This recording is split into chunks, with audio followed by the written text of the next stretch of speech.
everyone. My name is Holly Musselwhite, and I'd like to welcome you to the LaFora Talk Show, Season 4, Episode 6. Today, we're going to be talking about working alongside preceptors. I think this is going to be a really fun, interesting show for a lot of you who are joining us. If you would, please comment in the chat where you're viewing from. And I see some already. So Joy is from Uganda, watching from Uganda, and Oyas is from Nigeria. So I guess you go by Jeff. So hi, Jeff. Welcome. We're glad you're joining us for the talk show today. I am a part of Connetics USA, which is a part of AMN, and our sister company, O'Grady Payton. We are the AMN International arm.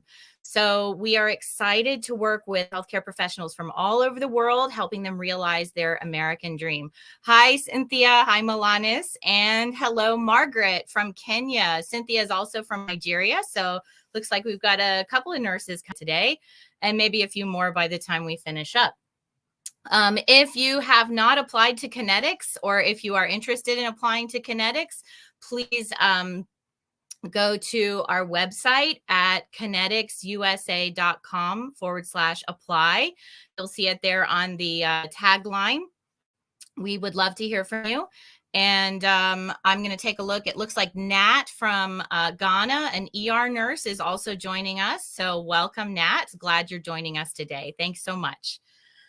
Okay, so before we get too deep into our topic and introduce our guest for today that's going to be joining me, I'd like to talk a little bit briefly about our success path. So the Connetics AMN success path for our international healthcare professionals, most particularly nurses, is to begin with the NCLEX. And I work with our nurses who are in the NCLEX review, and it is a very challenging process, but it is worth it, and it is definitely doable with some great resources.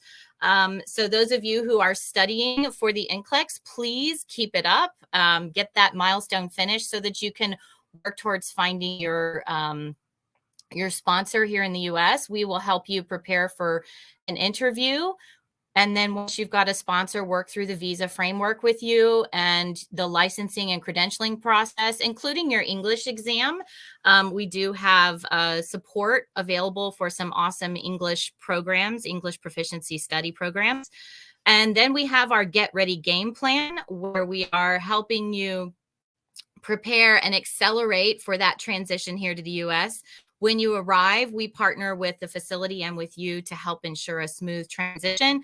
Doesn't mean that it isn't challenging, but our team has great resources available to help you adjust and settle in here in the United States and enjoy and prosper in America.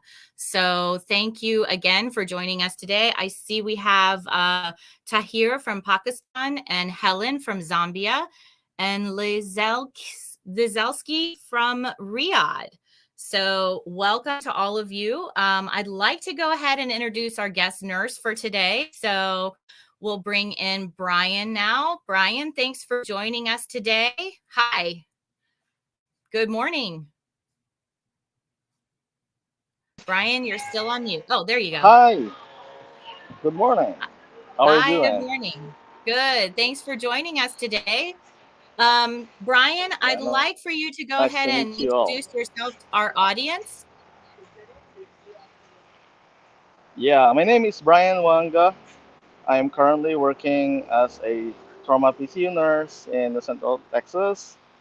I arrived in the US just last year in November. I worked in the Middle East for 13 years prior coming here in the USA. And it has been an enjoyable stay and work life here in the US so far. Thank you, Brian. That's awesome. We're so glad that you're able to share your expertise with us today.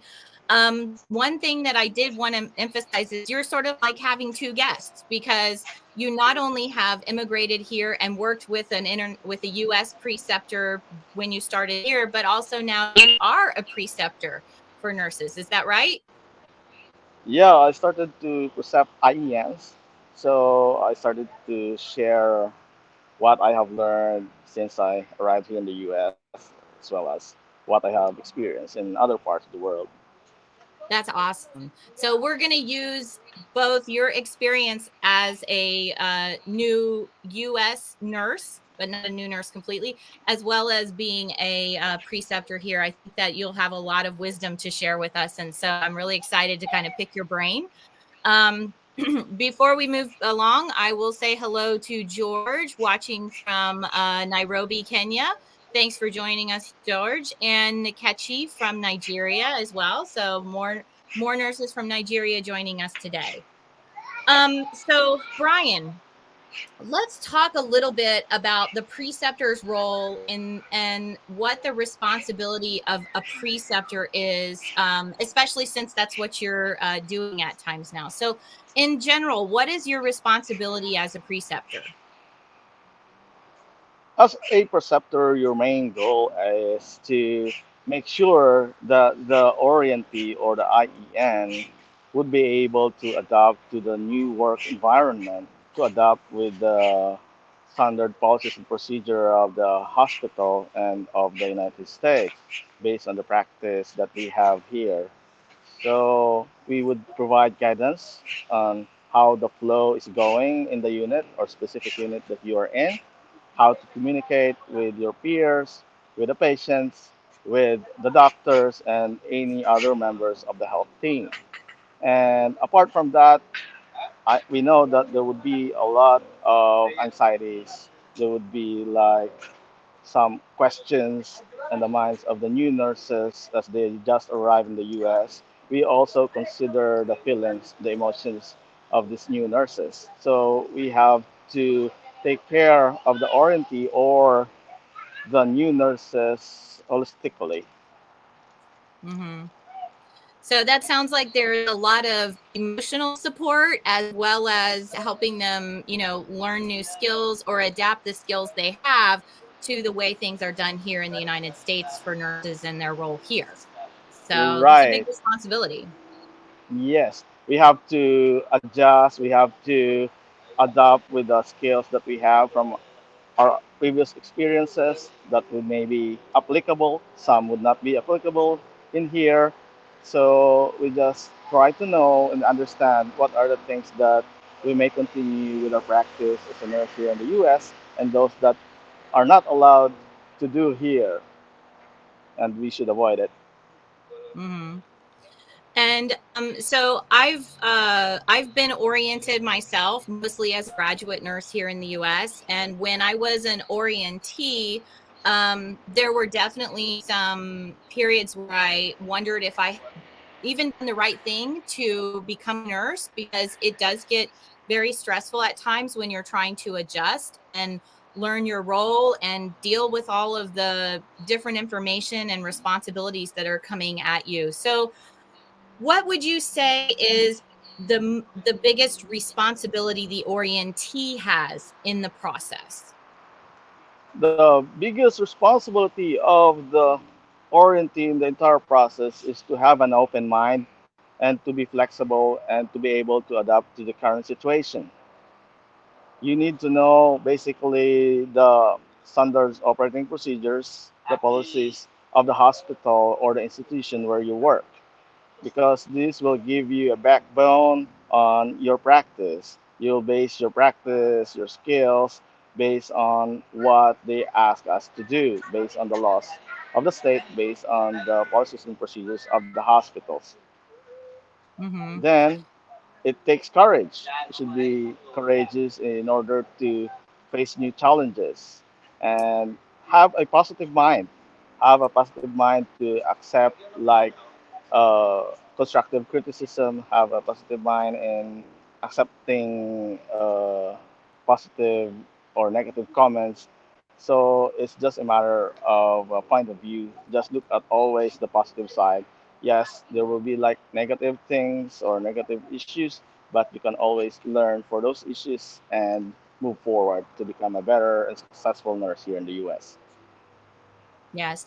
Brian, from some of the nurses that I have communicated with after they start working here, it's a big adjustment when they realize how much of an expert they were prior to coming to the US to start working here, and then how many things they sometimes have to learn and adjust to. Like you mentioned earlier, there's things that you may have been allowed to do somewhere else that you can't do here.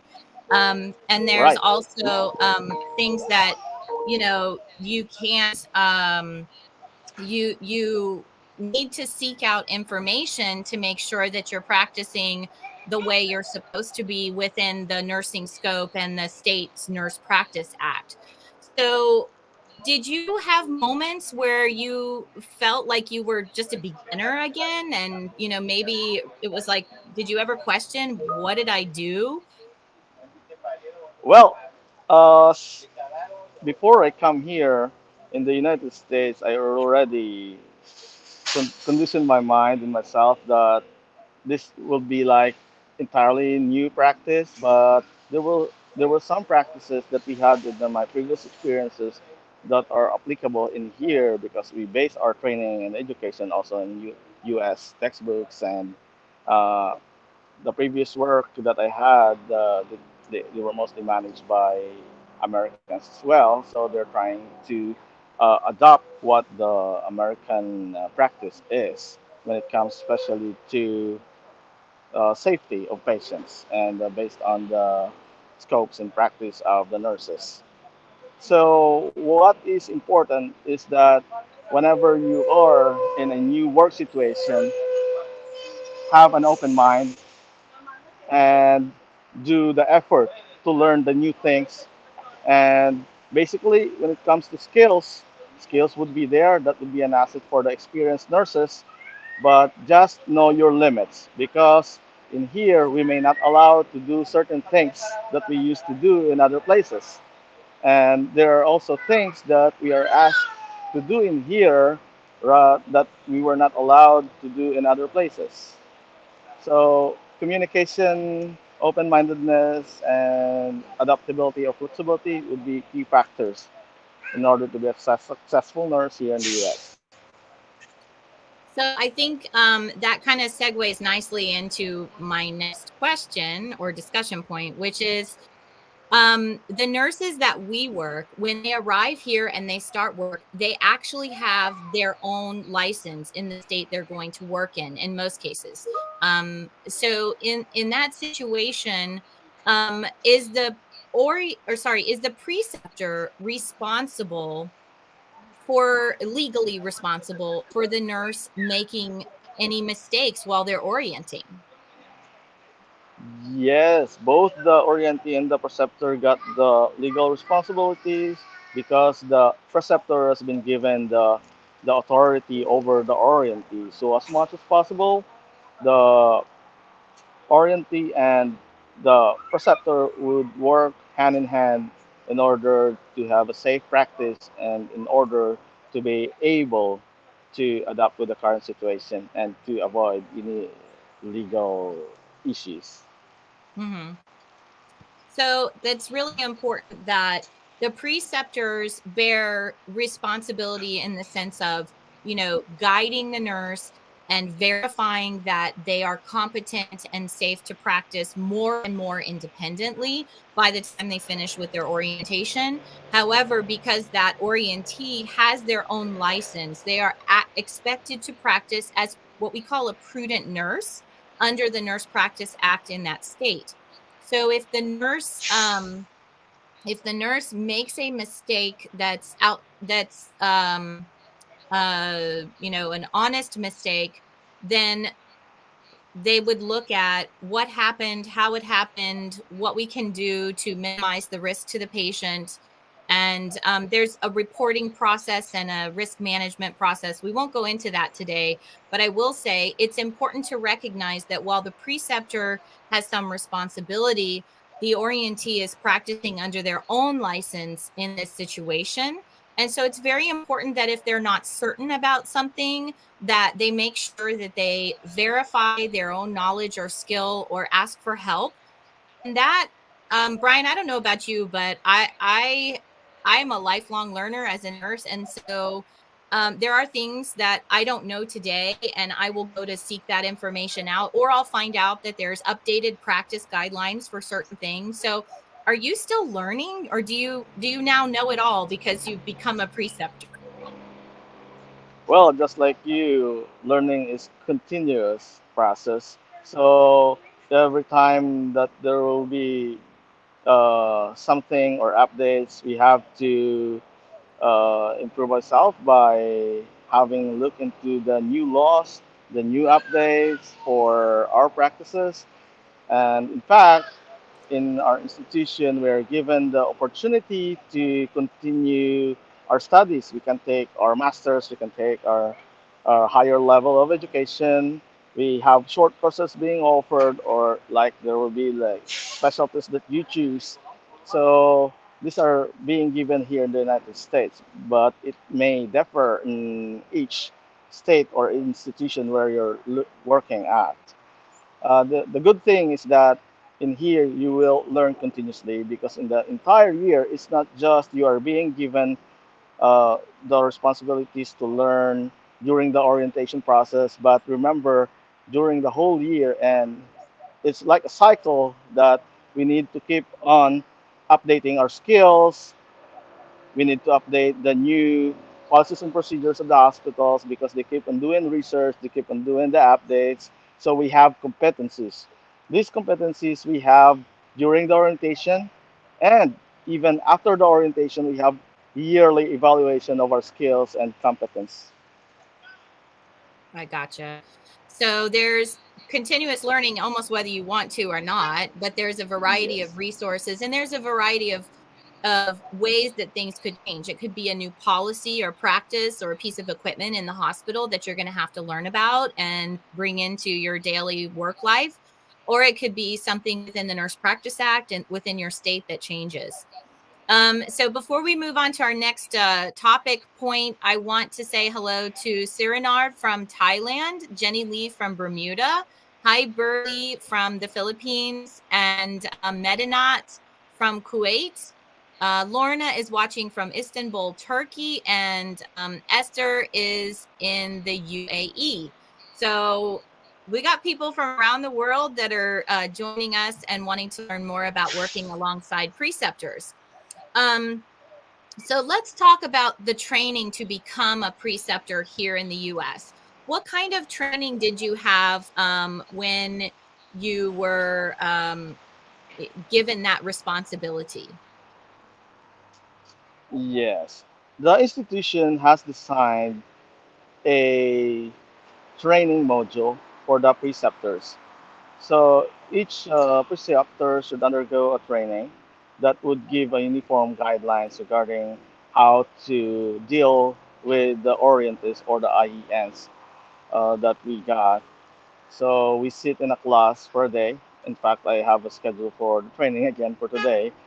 So this training would include the approach, how to manage the paperworks, and how to guide the preceptee or the IENs or the Orientee in the clinical area, how to do the assessments, the evaluations, the how to deal with their attitudes, with their behaviors, and as well as with their own even personal concerns, because this would affect their work situation.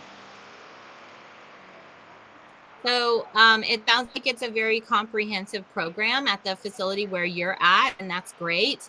I know that some of the other facilities that Connetics works with also have a day or so of training in what's expected of the preceptor, what the resources are, what are some of the norms and challenges that international nurses face when they're onboarding here, and how to support them through that process.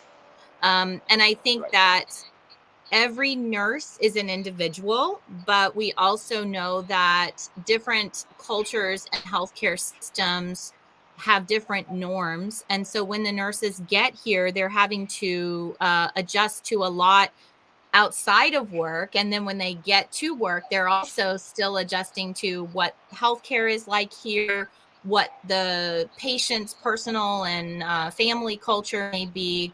So I call it drinking from a fire hose because there's all All kinds of information coming at them and things right. to adjust to. Um, what did you find helped you the most when you were working with the preceptor that you were assigned to? The one that helped me a lot when I was new is that I just kept my mind open. My previous skills and my other experiences in other parts of the world that helped me to adapt well. So it's mostly based on my experience and what I have seen to my colleague.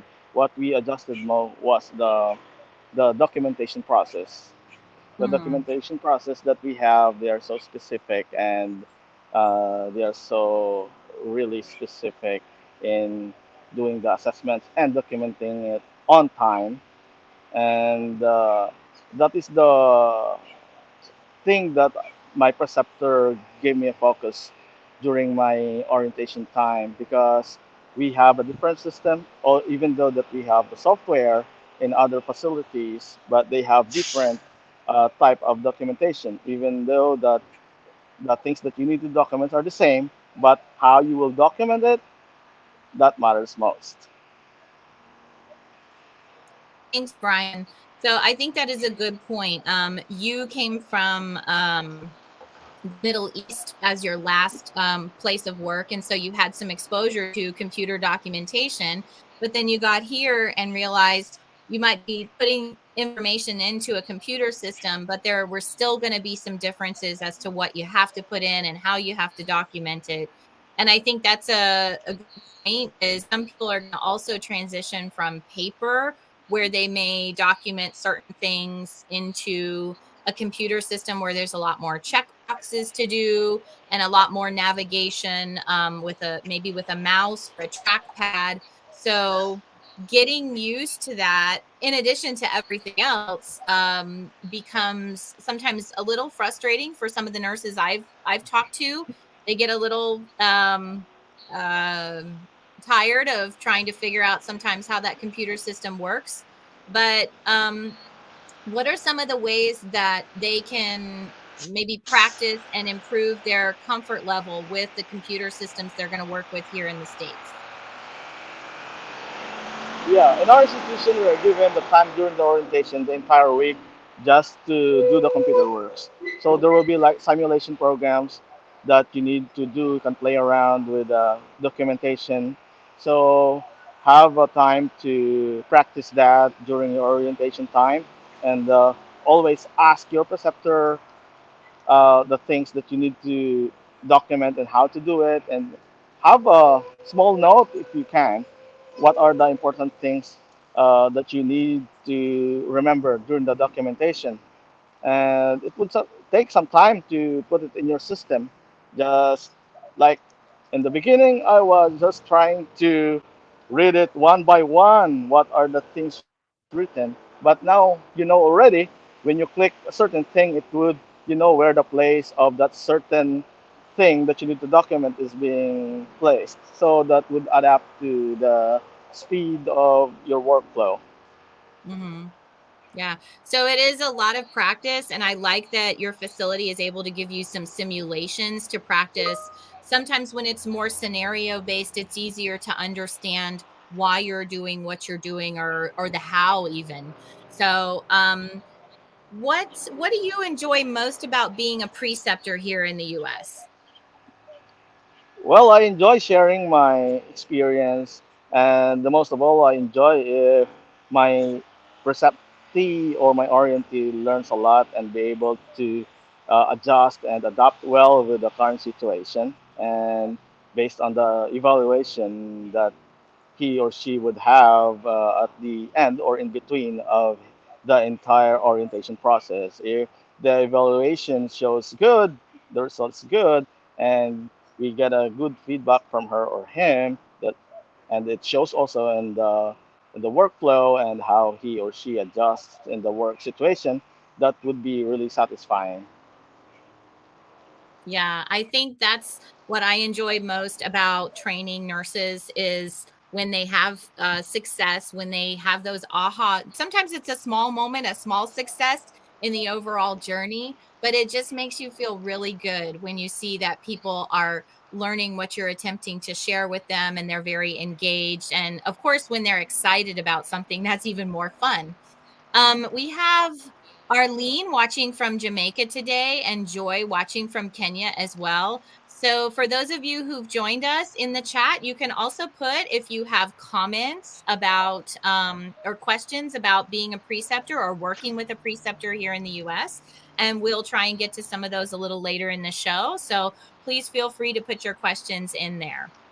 And Brian and I will do our best to answer them.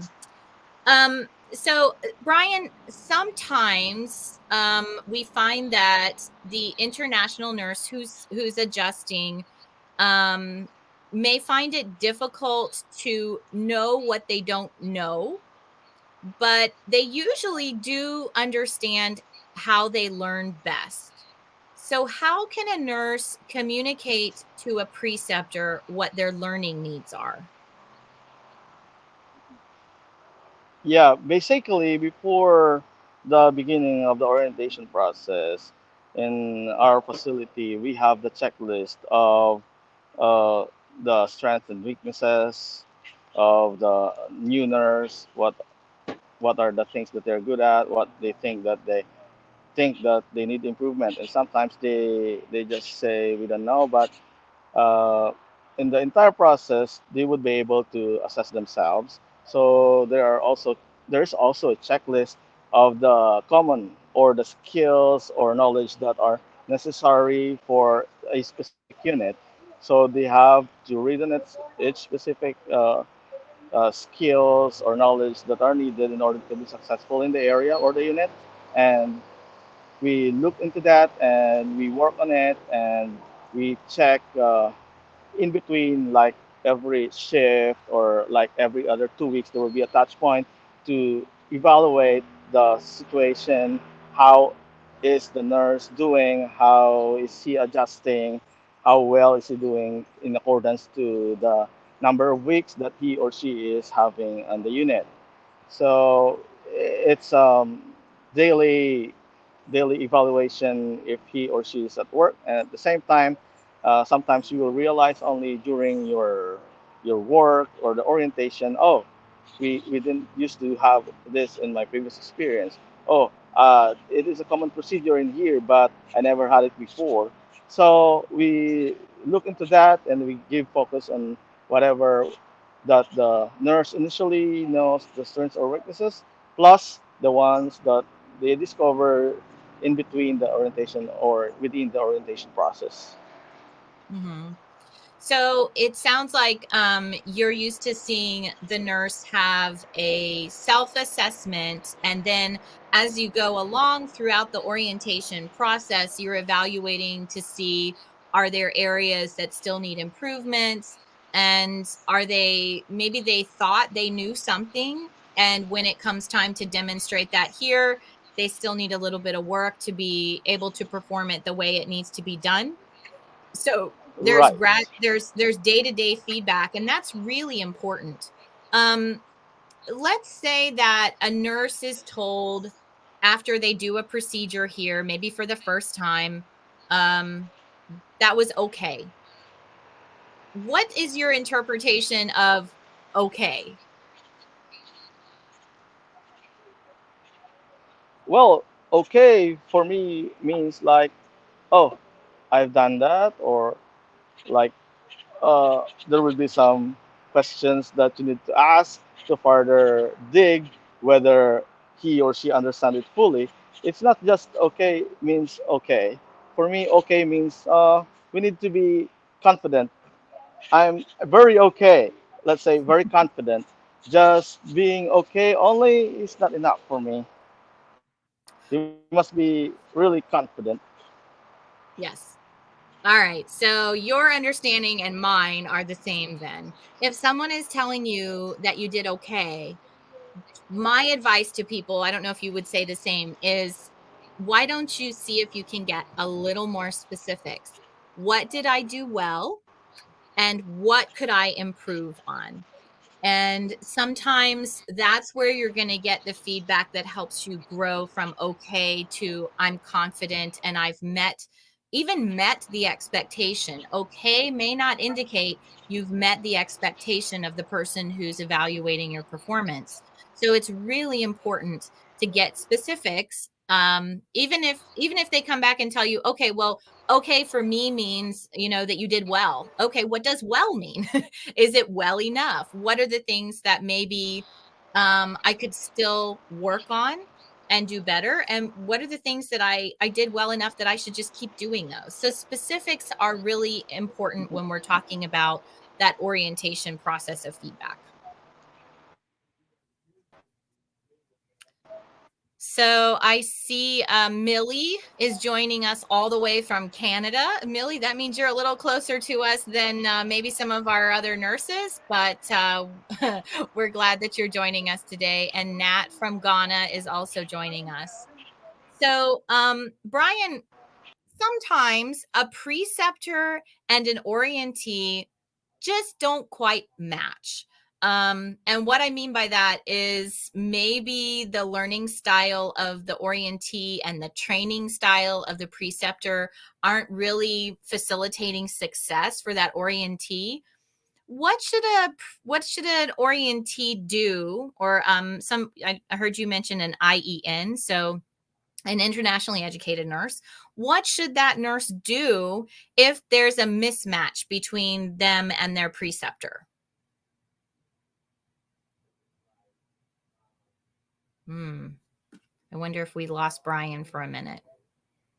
Okay, so we'll try and get Brian back on. And in the meantime, I will move to look to see if we've got any questions yet. It doesn't look like we do. So be thinking about whether you have any questions about working with preceptors or becoming a preceptor here. Hi, Brian. Welcome back. Oh, sorry. That's okay. Welcome Yeah, back. I lost a bit. Um, Yeah. it's okay. We'll keep rolling.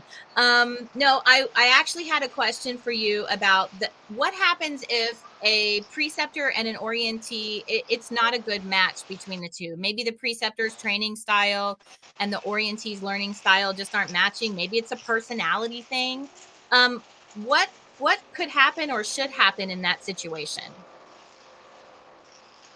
Well, based on our experience as well as together with my colleagues, there were instances that there's like not a good match between the preceptor and the preceptor, but there are procedures that we follow. Uh, Communication is one of the keys that would help to resolve this kind of issues. Uh, like what happened was a preceptee is not getting well along with the preceptor, and like each of one of us got its own style, and the style of teaching or the way of reaching something or doing a procedure may differ from one another. But what is important is that you maintain the standard and you arrive at the same point. But there are some cases that really the preceptor and the preceptor differs in the ways and how to get the things done. Like for example, in prioritization and how to see the patients first, which medications you need to give first, so they have different styles. So when this kind of things arises, they look into it. They try to communicate first within the preceptor and the preceptee. They need to discuss what's the difference among them, and they could meet halfway. And they need to try to adjust with each other. If they would be able to adjust and work well, then that's good. But if it is still it's not working, they try to communicate, involve like the clinical coaches or the nurse educator. They try to discuss the differences and try to resolve it. But if worse comes to worse and it's not really working well, they may advise different procedures. They try to assess what's wrong between the preceptor and the preceptee. Then they would either they would shift the preceptee to other preceptors to reevaluate and to have different styles of teachings, or sometimes they may request for switch of preceptor. So, but it undergoes the process. They have the process. They dig into it and they would look into the trainings that they may do again with the preceptors that they may include. And other factors may include like the nurse that who is new is like a very experienced one, and he or she may think that, oh, I got this experience and I got this practice. Well, sometimes that's what I'm saying from the very beginning, that we keep our open mind when we come here in the US, that things may be different, that things may go differently in our previous practice. So these are the things that we consider. And it sounds like you've had some exposure to those different issues with mismatches, and I have as well. And that is pretty much the advice that we give: is it's important to communicate. It's also important to advocate for yourself. So if you're struggling with something, but you're not opening up and sharing, this is very difficult for me to learn in this way. Can I try and learn it in a different way? Or do you have a different way of practicing or teaching this particular skill? Or and if you can't quite get there with that preceptor, I heard you mention you could talk to a clinical coach or an educator, and oftentimes the educators are able to help as well, and they understand that sometimes it's teaching style and learning style mismatch, sometimes it's personalities. And what is important is that you as the orientee continue to make progress. So if those mismatch issues have become something that is holding your progress back and you're not speaking up, that can lead to concerns about, whether the success that they need you to show in order to finish your orientation is going to happen in a timely manner. So don't wait too long if you have those concerns. Advocate for yourself, but talk first to the preceptor and share with them a little bit about what your challenge is with what's happening. Maybe say, can we take this section a little bit slower because I'm still working on trying to learn it. They also want to know that you're engaged. So for instance, Brian, have you ever showed someone something to do and then told them, you need to review this even more when you get home or when you have your day off? You really need to try and understand this well before we move on to something else. So it may take some effort on your own time even to really learn that topic so that when you come back, you're more comfortable with it. Right. Yeah. Actually, additional thing is that peers or support system really matters, because based on what we have in our friends, newcomers here in the US, they just keep it within themselves. They don't share it with others. They don't speak with their preceptors. They don't speak with the educator. So they are in the middle of the orientation, and still they have been keeping it for some time.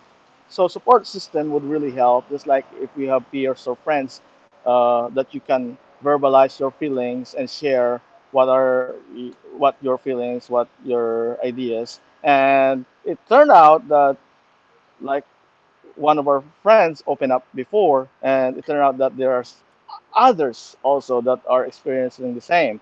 So until such time that we have our educator know about it and they discuss about it, and only the time that the steps has been taken. So they have Mm-hmm. discussed it, and thanks God they were able to finish their orientation, and now they're a bit comfortable, and Mm-hmm. they are successful. So a lot of them already been telling that, oh, I want to quit, I want to transfer, I don't want to do this anymore.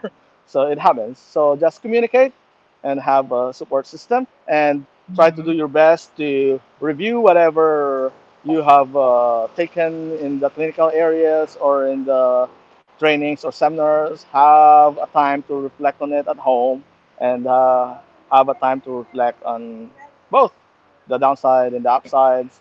For the downside, take something in order to improve it and to keep the good ones up, and that's it. Mm-hmm. No, I think that having that peer support system is part of your survival mechanism when you're going Yep. through the adjustment to the US. So if you isolate yourself, if you don't, have people around you that you're reaching out to, and it doesn't mean that they're going to be your best friend or that, you just have an instant trust bond with them, but that dialogue, instead of bottling everything up, is what can allow you and the team that's trying to help you move past that. And sometimes that means a change in your preceptor. But again, if that's going to be the piece that holds you back, then we don't want to go week after week after week with, limited to no progress, because this is the real challenge that you've got that you're facing. So I completely agree. Opening up to your peers and trying to figure out a way forward is going to be advocating for yourself and your own progress. We do have a question from Millie. She says, how long is the orientation? So I'm going to let you answer your experience, and then I'll share a little bit of mine as far as a lot of the facilities that we work with. Yeah, the orientation process or the design in each facility differs to each other and differs also on the type of a new nurse. Like for the IENs, in our facility, we have the program of 8 to 10 weeks, and Mm-hmm. it could be longer if you need to extend your orientation, if you and your preceptor deem that you need to have some more time in order to adjust and adapt with the current work situation. And some in some other instances, we are not handling yet the local graduates. The US graduates, they have different type of orientation schedule too. Mm-hmm. But for IENs in our facility, we have 8 to 10 weeks. So, and every 2 weeks there would be like touch point. They would check the progress, how well is the nurse adjusting or adapting with the current work situation. Mm-hmm. So that's similar to some of the other feedback that I get from our nurses across the United States. That they may be looking at 8 to 10 weeks for some high acuity areas. They may be looking at a little longer. Um, the other thing that I've seen is some facilities prefer to almost individualize it. So a Yeah. nurse that is seems to be adapting really quickly and adjusting well, and maybe had some familiarity with similar healthcare system, or like coming from the Middle East, sometimes there's connections there with more American practices, and so in that case they may see that transition go a little more quickly, but others may struggle. Um, and so, in that point, they want to try and figure out what are those struggles? How can we help the nurse overcome those? But it may take a little more time. Um, the Nat says, is preceptorship the same as mentorship? So, for me, being a preceptor, typically they have different or potentially different names for the role. So you may see some preceptors at a hospital, their role is a preceptor, but they're not actually called that. They may be called something else. However, mentors are usually not as day to day hands on with the patient. So most people in a mentor role are going to be there to sort of coach you at a less frequent pace, so that the preceptor is one who's going to be with you at the bedside or in hands-on practice, and your mentor may be somebody who is sort of a communication point for you and may help you with more than just your clinical challenges, but maybe something in the community that's confounding you, and they can be there to support you through that. So that's my experience. But Brian, do you have mentors at the hospital, and are they different from the preceptor role, or is it synonymous? For us, they specifically we have preceptors, we have clinical coaches, and nurse educators. We Mm-hmm. don't have this like mentors will be like clinical, nurse educators that would have like touch points only. Mm-hmm. Yeah. And I've seen some hospitals also will have what they call an ambassador program. And if that's the case, those nurses, or sometimes they're not nurses, they're other members of the facility team who want to help international nurses to assimilate and understand and conquer that adjustment process. So again, hospitals may call it something different, but usually the idea of a mentor is a little bit different from that clinical preceptor role. So Merlene says, in preceptorship, apart from the evaluation of the orientee at the end of the orientation for progress of training, the preceptor should be evaluated by the orientee as well for effectiveness of teaching. So there will be room for improvement for both. And Brian, I think you were saying that earlier, that the nurses can give the preceptors feedback formally. So what does that look like where you are? Yes, it's the same. At the end, or even in between, we have the evaluation. We evaluate the orientees, and the orientees also as well give us the evaluation. And both we look into it. We see what are the things that we need to improve, and what are the things that we give focus on it. So it's both ways, right? Yes. So, and I've seen some organizations as well where it's not just at the end of the process that the preceptor gets feedback, it's actually at regular intervals. So, you mentioned touch points, and I know some facilities use a touch point almost on a weekly basis to come together with the preceptor, the orientee, sometimes the educator, sometimes the department manager, and they talk about how things are going. And when they ask you, how are you doing? Again, fine is often not really fine. In our world, we want to hear more than that. So you can brag about your progress a little bit. You can say, well, this week I'm really excited because I started my first IV since I arrived and I got it on the first stick. I'm kind of struggling with these IV pumps. They're a little hard to figure out how to program. So I'd love it if I could get some extra time to practice that during the week. But that shows that you're engaged, you recognize your own successes, and you also are aware of where you can improve. And it takes courage. You mentioned, Brian, earlier, be courageous and be positive.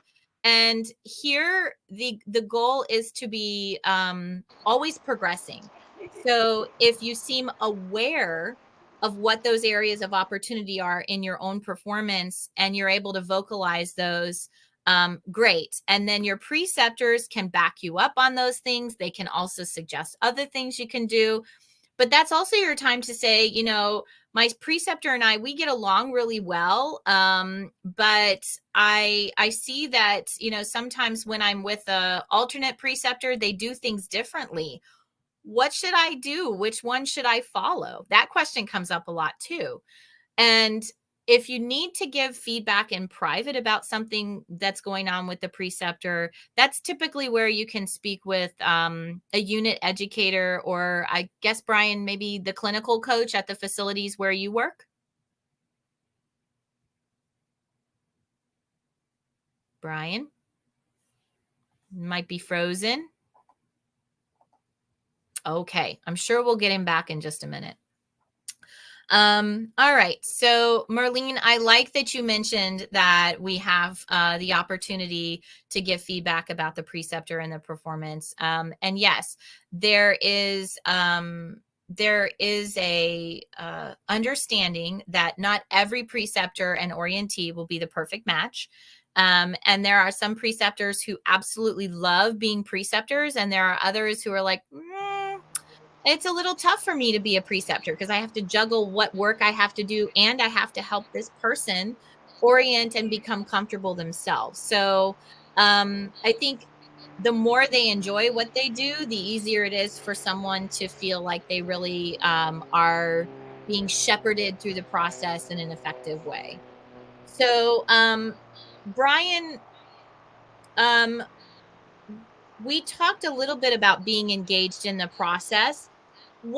When you're orienting a nurse, what tells you that that nurse is really engaged in their learning process? What are the signs of that?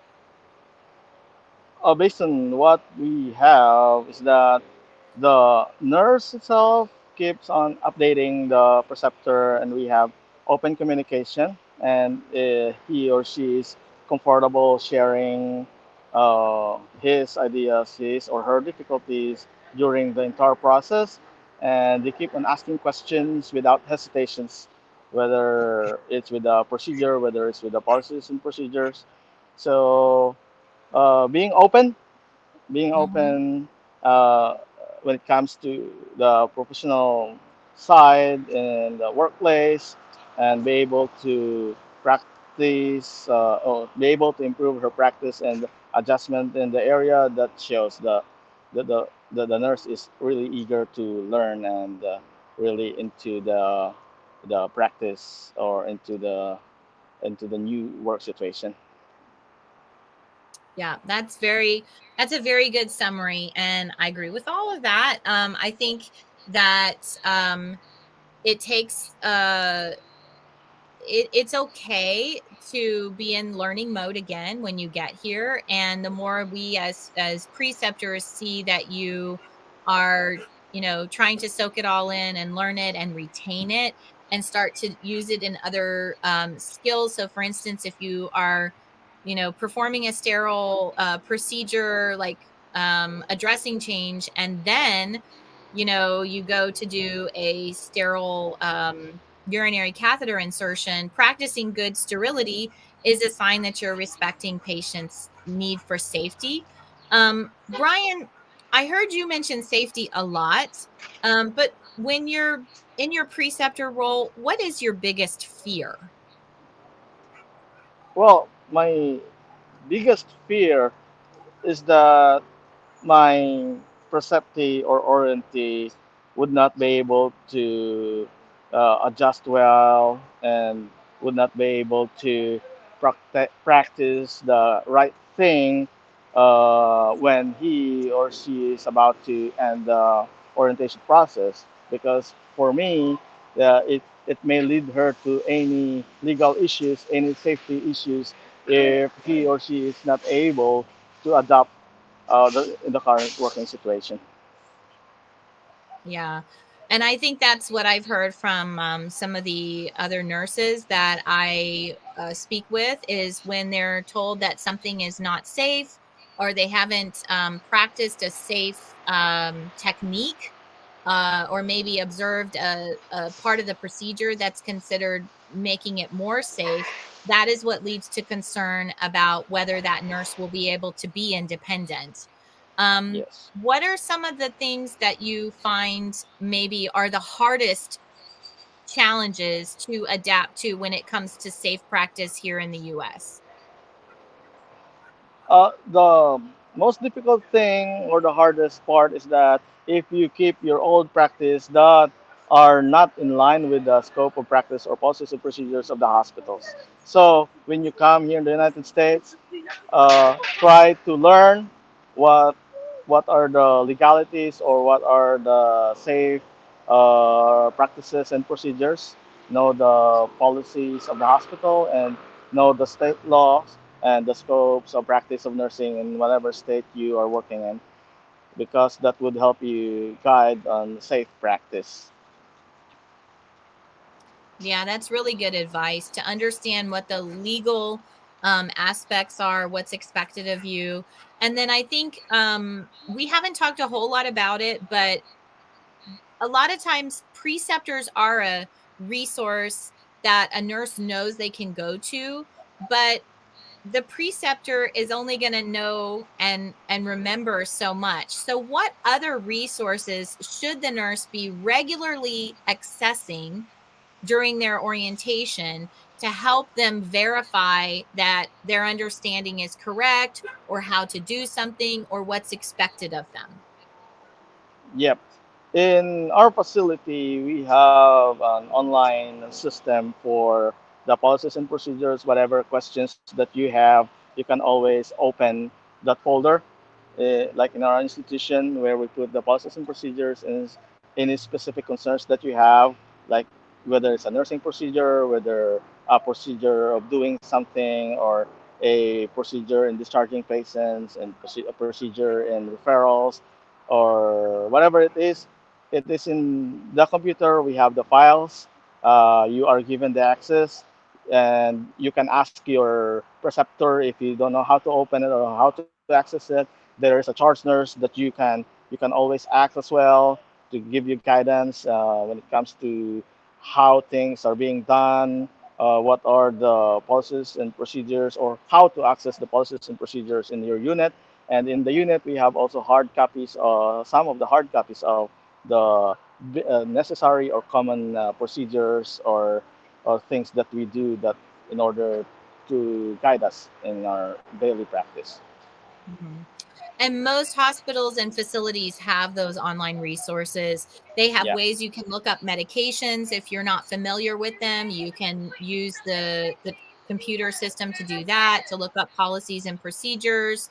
A lot of times if there's something updated, the policy's updated, and there's usually like an email message in the internal email system to alert you that a change is being made. There's a lot of places and resources, I guess. So the preceptor is one of many in most organizations, and it's important that you're using all of those resources.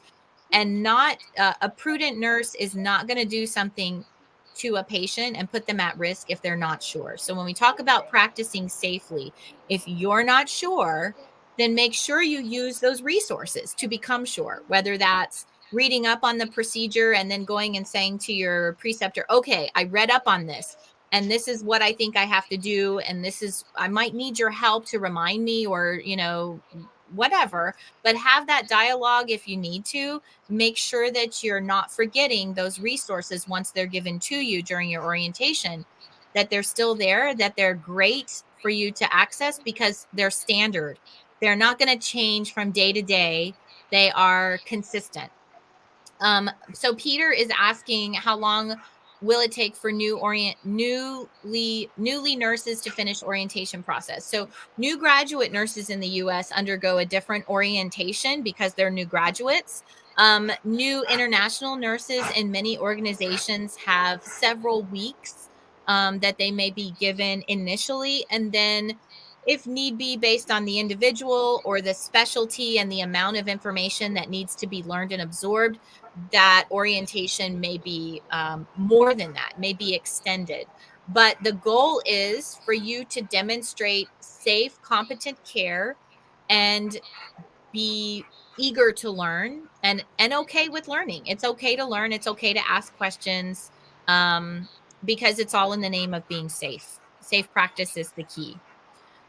Locke says, I live in a country where nurses perform some major procedures due to shortage of physicians, acute shortage of physicians.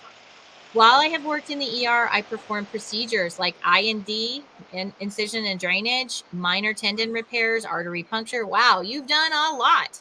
So you know patient safety is compromised and you want to learn all the needs to be addressed. So Locks, we'll go back to what Brian and I were just talking about, which is you will have resources both for your state Nurse Practice Act and then your policy and procedure manual at your facility that will outline what you are allowed to do both in the state and in the facility itself. Keep in mind that every state is different. And some states that may be more rural may have broader things that they allow RNs to do. Some may be allowed to do that, to do more invasive things if they have certain types of training that are considered acceptable at the Nurse Practice Act level and within the facility. So it's important to really, don't assume and don't go, I did that at home and so I can probably do it here. Make sure that you go to those resources really before you get here. I would say study up on your Nurse Practice Act for the state you're going to come and work in. And that kind of leads, we're really close. We got like 1 minute left. So what advice, Brian, would you give the audience that is watching today and thinking about coming and working here in the US and working alongside preceptors? So I may say that they need to be courageous in whatever challenges that they may face. Second, communicate. Communicate. Communication is a key in order to be successful. Communicate your strengths, communicate your weaknesses, especially in your practice, in your workplace. This would resolve things. This would make things easy, and it may help to clarify things as well. Third, be flexible. Be flexible because everything is different. So we need to adapt to the current situation. Whether just today is different, tomorrow will be on a different story as well. So that's it. Have an open mind. Have an open mind to learn new things and continue learning.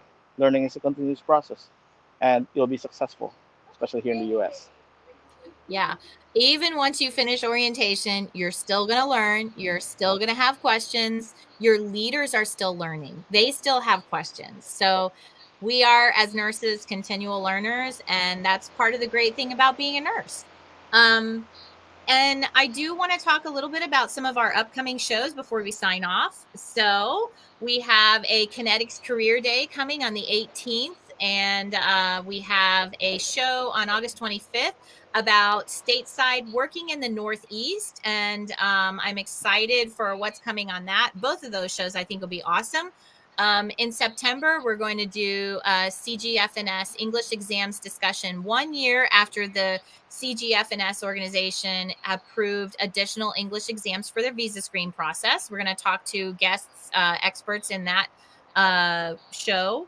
Understanding your job offer is September 8th. Please sign on and join us for that one as well, because when you get an offer, sometimes the excitement is at fever pitch. You're thinking about the future and the dream, but it's important to understand what you've been offered and how that's going to affect that process and that dream.